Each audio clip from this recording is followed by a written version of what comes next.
ሰላም እንዴት ናችሁ? ሰገን ነኝ። ዛሬ በፊት ለፊታችሁ የመጣሁት ስለ አንድ ነገር ለመናገር ነው። በመጀመሪያ ግን ወደ ጉዳይ ከመግባቴ በፊት ስለ አንድ ነገር መናገር ፈልጋለሁ። እሱ ምንድነው? ሰዎች በህይወት ስንኖር ስለሚመለከተንና ስለሚያገባን ነገር ብቻ ብናወራ መልካም ነው ብዬ ከማያስቡ ሰዎች ውስጥ አንዷ ነኝ። ለምሳሌ ስለ ራሴ ስናገር እኔ ስለሚመለከተኝና ስለሚያገባኝ ነገር ብቻ ማውራትና መስማት ነው ፈልገው። በማይመለከተኝ ጉዳይ ላይ ብዙም መዘባረቅም መስማትም መወድ ሰው አይደለሁኝም። እና ምንድነው ወደ ዋናው ፖይንት ስገባላችሁ፣ ከቅርብ ጊዜ ወዲህ ብዙ በኮሜንት ሴክሽኖች ላይ ስለኔ የተሳሳተ አመለካከትና ግምቶች እንዲሁም ደግሞ አላስፈላጊ የሆኑ ኮሜንቶችን ሳስተናግድ ቆይቻለሁ። ነገር ግን ዛሬ ላይ ሳስበው በዚህ ጉዳይ ላይ መልስ መስጠት አለብኝ፣ ከኔ ቢሰሙት መልካም ነው ብዬ በማሰብ ነው ዛሬ በፊት ለፊታችሁ የመጣሁት። እሱም ምንድነው ከቅርብ ጊዜ ወዲህ ያው በመለቃቸው ቪዲዮዎች ላይ የተለያዩ መልካምም መጥፎም የሆኑ ኮሜንቶችን እየተመለከትኩኝ ነው። ዛሬ ግን መልስ መስጠት የፈለኩት ስለኔ መልካምና ቅን ልብ ላላችሁ ለምትወዱኝና ለምታከብሩኝ የቲክታክ የሶሻል ሚዲያ ቤተሰቦቼ ነው ዛሬ ለእናንተ ለመመለስ በፊት ለፊታችሁ የመጣሁት። እሱም ምንድነው በመጀመሪያ ከኔ ሳይሆን ከእግዚአብሔር ነው ሁሉ ነገርና እግዚአብሔር ክብሩን ይውሰድ፣ እግዚአብሔር ይመስገን።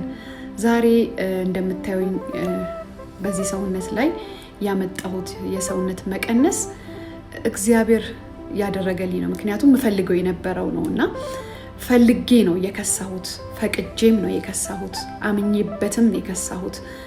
ምንም አይነት የጤና እክል ሳይኖርብኝ በስፖርት እና በምግብ ነው ዛሬ የምፈልገው ኪሎ ላይ ደረስኩትና እግዚአብሔር ይመስገን።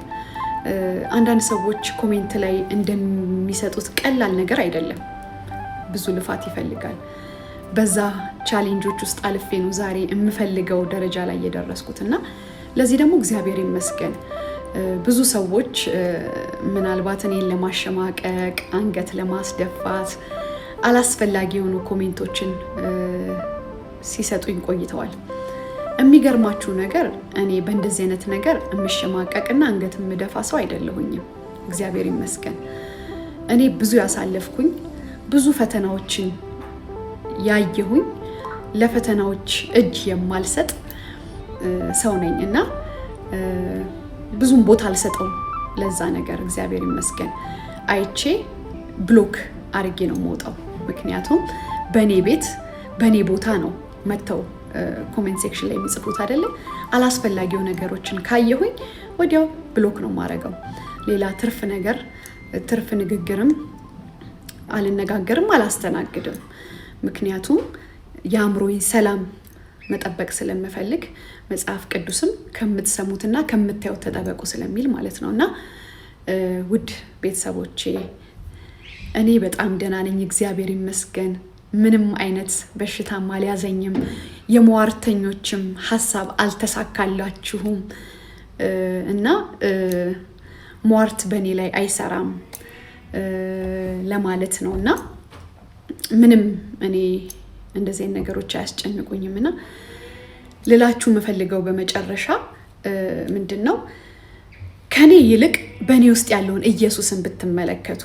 ምክንያቱም የመዳን ቀን ዛሬ ብቻ ስለሆነ እና እኔ ላይ እንከን ለማውጣት እንዲህ እያላችሁ ከምትሯሯጡ የማይሆኑ ነገሮችን ከምታረጉ ከምታስቡ ክፉ ሀሳቦችን እያስተናገዳችሁ ከምትኖሩ መልካም የሆነውን ውድ የሆነውን ትልቁን ስጦታ እግዚአብሔር ጌታን ኢየሱስ ክርስቶስን የግል አዳኝ አድርጋችሁ ብትቀበሉ መልካም ነው ብዬ አስባለሁ። በመጨረሻ ነው ላስተላልፍላችሁ የምፈልገውና በጣም ወዳችኋለሁኝ። ተባረኩ። አመሰግናለሁ።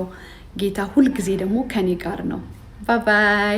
በአማርኛ የፊልም ኢንዱስትሪ ውስጥ ጉልህ አሻራዋን ያሳረፈችውና በብዙ ተመልካቾች ዘንድ ተወዳጅነትን ያተረፈችው አርቲስት ሰገን ይፍጠር በቅርቡ በማህበራዊ ሚዲያ ገጾቿ ላይ በሚለቀቁ ቪዲዮዎች ስር በሚሰጡ አላስፈላጊና አዋራጅ አስተያየቶች ሳቢያ በምሬት የተሞላ ማስጠንቀቂያ አስተላልፋለች። አርቲስቷ በቅርብ ጊዜያት ባደረገችው የሰውነት ክብደት መቀነስ ምክንያት ከበርካታ ሰዎች ዘንድ አሉታዊና ለህመም የተዳረገች አስመስለው የሚቀርቡ አስተያየቶች ሲሰነዘሩባት እንደነበር ገልጻለች። ይህንን ሁኔታ አስመልክታ በሰጠችው ግልጽ ምላሽም የክብደት መቀነሱ በራሷ ፍላጎት የተደረገ እንጂ በህመም ምክንያት እንዳልሆነ ፈልጌ ነው የከሳሁት፣ እንደ ሟርተኞች ታመሜ አይደለም በማለት የነበረውን ወሬና ጥርጣሬ አጥብቃ አስተባብላለች። አላስፈላጊ ወሬ የሚያሰራጩና መጥፎ የሚመኙላት ሰዎች የሟርተኞች ሐሳብ አልተሳካላቸውም ስትል ገልጻቸዋለች። እስከዛሬ ድረስ ከክፉ ሰዎች የሚሰነዘሩባትን አላስፈላጊ አስተያየቶች ስታስተናግድና በትዕግስት ስታልፍ እንደነበር በመጥቀስ አሁን ግን ነገሩ ወሰኑን ማለፉንና አሁን ግን በቃኝ በማለት ቁጣዋንና ማስጠንቀቂያዋን አስተላልፋለች። ሰገን ይፍጠር በበርካታ ተወዳጅ የአማርኛ ፊልሞች ላይ በተላበሰቻቸው ምርጥ ገጸ ባህሪያት በኢትዮጵያ ፊልም ኢንዱስትሪ ውስጥ ስሟን በጉልህ ማስፈር የቻለች አርቲስት ናት። ከጥበብ ስራዎቿ በተጨማሪ ቀደም ሲል እምነቷን ወደ ፕሮቴስታንት ሃይማኖት መቀየሯ የሚታወስ ሲሆን በተለያዩ አጋጣሚዎች በግል ህይወቷና በውሳኔዎቿ ዙሪያ በግልጽ በመናገር ትታወቃለች። ይህ የአርቲስቷ ምላሽ በማህበራዊ ሚዲያ ላይ በታዋቂ ሰዎች ህይወትና አካላዊ ገጽታ ላይ ያለ አግባብ የሚሰነዘሩ ትችቶችና የቃላት ጥቃቶችን ሳይበር በሊንግ በተመለከተ ትልቅ መነጋገሪያ ሆኗል።